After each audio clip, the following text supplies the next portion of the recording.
It wasn't a boardroom, it wasn't a government, it was a game.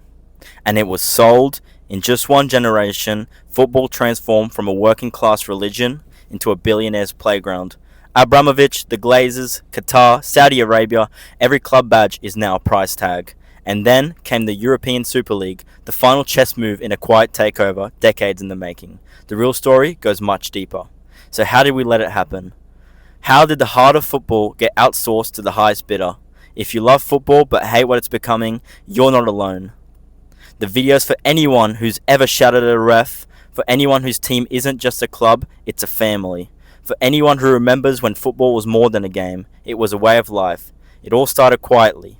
Back in the late 80s and early 90s, English football was a mess.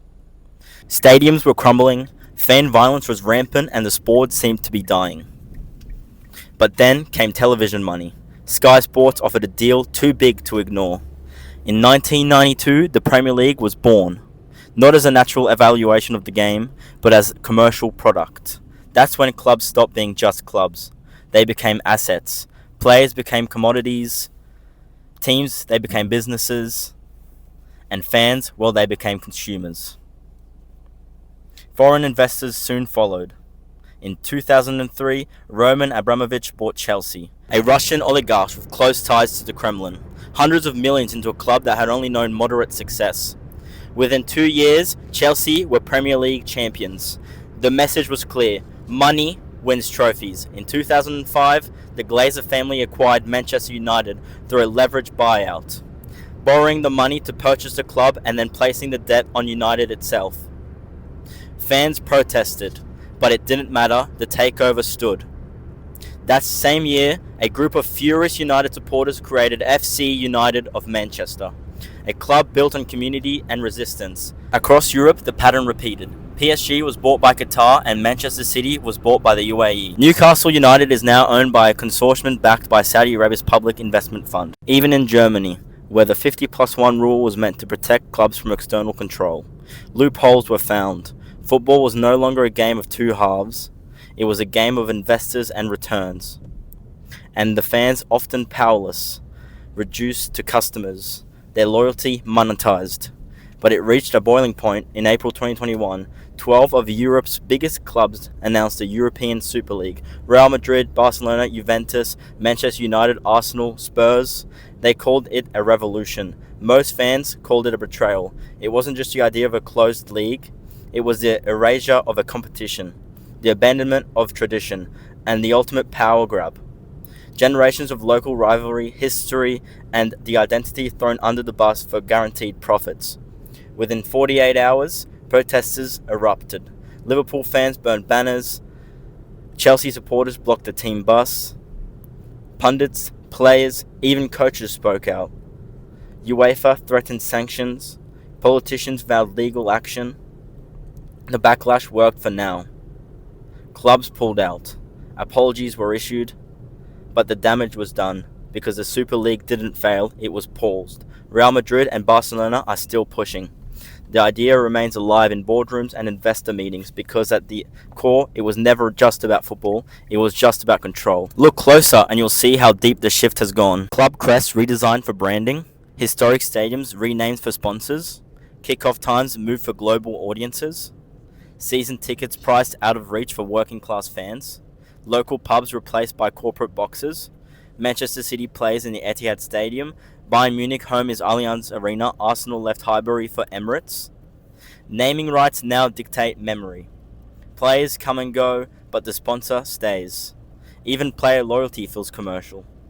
Transfers are less about football needs and more about the marketing potential.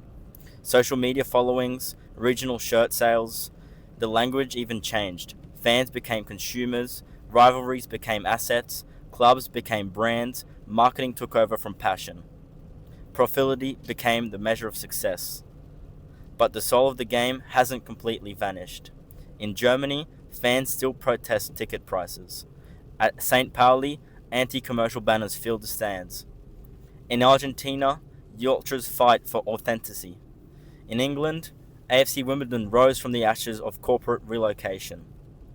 Even today, some fans turn their backs during kickoff. Symbolic resistance. Football still lives in the streets. In the chants, in the flares, in the kids playing on concrete fields wearing shirts 3 sizes too big. But the pressure is mounting. Will the next generation remember football for what it was, or for what it became? UEFA's role in all this has been murky. Created to unite European football post-World War II, it slowly became an enabler of wealth inequality. The Champions League now favours the rich. Financial fair play was meant to be level the field, but became the tool to entrench power. The gap between the elite clubs and the rest has never been wider. Broadcasting rights now generate billions, but grassroots clubs struggle to survive. While Real Madrid cashes in, Bari FC disappears. The big question remains, can football be reclaimed? Maybe, maybe not. Some propose fan ownership like in Germany. Others suggest profit caps, stricter ownership rules, or even government oversight. But change is slow and billionaires don't let it go easily, because to them, football isn't just a sport, it's a global product, a lifestyle, a portfolio addition. But to you, it's your grandfather's stories, your childhood bedroom wall, the unforgettable goal, that crushing defeat, that frozen away day in February with your mates. And that matters. The day football was sold didn't come with a big announcement. No fireworks, no headlines. It happened bit by bit, quietly.